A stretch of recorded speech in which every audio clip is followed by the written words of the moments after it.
स्वागत है आपका। मैं हूं आपके साथ अभितोष सिंह। खबर रायपुर से। नोटबंदी 2.0 पर सीएम बघेल ने तंज कसा। 2000 की नोटबंदी पर सीएम बघेल का केंद्र पर तंज कटाक्ष। पहले नोटबंदी में कहा गया काला धन खत्म हो गया, तो काला धन तो खत्म नहीं हुआ, व्यापारी देश से भाग रहे हैं। अब करेंसी का विश्वास खत्म हो गया, यह कहना है भूपेश बघेल का। उन्होंने कहा कि देश में नोटबंदी पर जो नोटबंदी हुई उस पर सीएम बघेल ने सवाल उठाया। क्या कुछ कहा वो भी हम आपको सुनवाएंगे। 2016 में इसको शुरू किया गया। तब कहा गया था इसमें नैनो चिप्स लगे हुए हैं, मतलब इसको ज़मीन के अंदर भी कितने फीट, 150 फीट तक के आप डाल दोगे तो पर भी वो चिप्स निकाल, सैटेलाइट से पता चल जाएगा कि वो काला धन कहाँ है। और काला धन ख़त्म करने के लिए इसे लाया गया था। काला धन तो ख़त्म नहीं हुआ, नोट का अस्तित्व ही समाप्त हो गया। अब लाया क्यों था ये पता नहीं, अब ख़त्म कर दिए, अब सितंबर में समाप्त हो जाएगा इस अस्तित्व। नोटबंदी, जीएसटी, लॉकडाउन, अब हो गया आईटी, ईडी, ये सब कारणों से देश के जो व्यापारी हैं, उद्योगपति हैं, हजारों लाखों की तादाद में देश छोड़ के बाहर जा रहे हैं। तो 2000 की नोटबंदी को लेकर बड़ी खबर आ रही रायपुर से। बैंकों में 2000 के नोट लेने की तैयारी अब शुरू कर ली गई। सोमवार से बैंकों में अलग से काउंटर लग जाएंगे, पोस्ट ऑफिसों में भी अलग से काउंटर लगेंगे। तो बैंक कर रहे हैं फाइनल इंस्ट्रक्शन का इंतजार। 23 मई से 30 सितंबर तक जमा होंगे 2000 के नोट। बड़ी खबर है और अहम खबर यहां पर। बैंकों में 2000 के नोट लेने की तैयारी शुरू हो गई है। 2000 की नोटबंदी को लेकर बड़ी खबर आ रही है।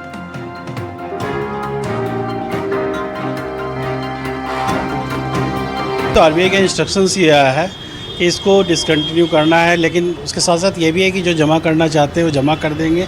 इवन का एक्सचेंज का भी प्रोसीजर है, लेकिन अभी डिटेल इंस्ट्रक्शंस फॉलो आना बाकी है अभी।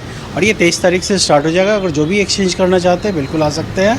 उसके लिए हम अलग से व्यवस्था अरेंजमेंट भी करेंगे, एक अलग से काउंटर रहेगा। पब्लिक चाहेगी बिल्कुल आएगी, एक्सचेंज करेगी। जो मैक्सिमम लोग अपने अकाउंट में जमा कर दे, कोई इशू नहीं है। आज तो ऐसा कुछ भी नहीं है, एकदम नॉर्मल बैंकिंग चल रही है। कोई भी कस्टमर इसको लेके कुछ भी नहीं। इधर 2000 की नोटबंदी पर सियासत भी गरमाई हुई है। कांग्रेस संचार विभाग प्रमुख सुशील आनंद शुक्ला का बड़ा बयान कि मोदी सरकार के फैसले से साबित हुआ कि नोटबंदी गलत थी, मोदी सरकार से अर्थव्यवस्था नहीं संभल रही। 2000 की नोटबंदी पर बीजेपी सांसद संतोष पांडे ने कहा कि जब जब नोटबंदी होती है तो कांग्रेस को सबसे पहले और सबसे ज्यादा तकलीफ होती है। दोनों ही बयान आपको सुनवाते हैं। नोटबंदी का कोई भी कारण बताने में प्रधानमंत्री और केंद्र सरकार असफल साबित हुए थे। एक बार फिर से 2000 के नोट को बंद करके अंततः केंद्र सरकार ने मान लिया कि देश की अर्थव्यवस्था उससे नहीं संभल रही है।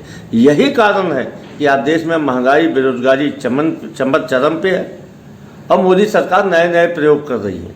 ये तो यू टर्न वाली सरकार बन गई है, जिसे जनता के तकलीफों से, जनता के दुखों से कोई लेना देना नहीं है।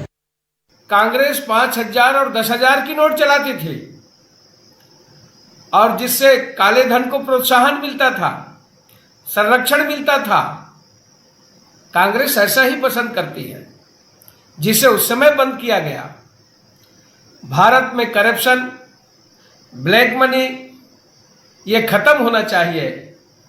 आज नोटबंदी के इस कदम से देश की जनता प्रसन्न है। इधर आरबीआई की ओर से 2000 के नोट बंद करने के फैसले पर जगदलपुर के लोगों ने मिलीजुली प्रतिक्रिया दी। कुछ लोगों का कहना है कि 2000 के नोट बंद होने पर कोई खास फर्क नहीं पड़ेगा, यह फैसला काफी अच्छा है। इन लोगों का यह भी मानना है कि 2000 के नोट मार्केट में काफी समय से दिखाई नहीं दे रहे थे। वहीं कुछ लोगों का कहना है कि 2000 के नोट बंद होने पर कालाधन पर लगाम लगाई जा सकती है। वहीं जगदलपुर के कुछ लोग इसे सरकार का मास्टर स्ट्रोक भी बता रहे हैं।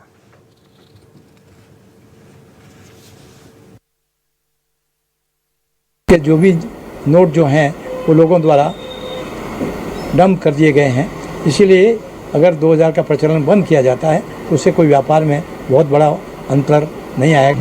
तो 2000 के नोट जब से छपे हैं मार्केट में तो दिखते ही नहीं, ऑलरेडी पहले से ही थोड़े बहुत दिखते वो भी बंद हो गए। जहाँ भी छापे पड़ रहे हैं अधिकतर 2000 के नोट ही निकल रहे हैं, पूरी करेंसियाँ दिख रही है। उसका मेन कारण वही है, शायद सरकार ने यही सोचकर ये निर्णय लिया होगा। तो कहूँगा जो पैसे का इस्तेमाल चुनाव के लिए करते थे उसका फ़र्क आ सकता है, इसमें नकारा नहीं जा सकता। लेकिन आम भारतीय के लिए ये सकारात्मक पहलू है, इसका कोई नकारात्मक प्रभाव नहीं पड़ेगा। नहीं है, क्योंकि हर चीज़ चुनाव और राजनीति से जोड़ लेते हैं, चाहे वो देश हित की बात हो चाहे कोई भी बात हो। विपक्ष का काम होता है आरोप लगाना और इस तरह की बातें करना, परंतु हम विपक्ष या राजनीति के दृष्टि से उसको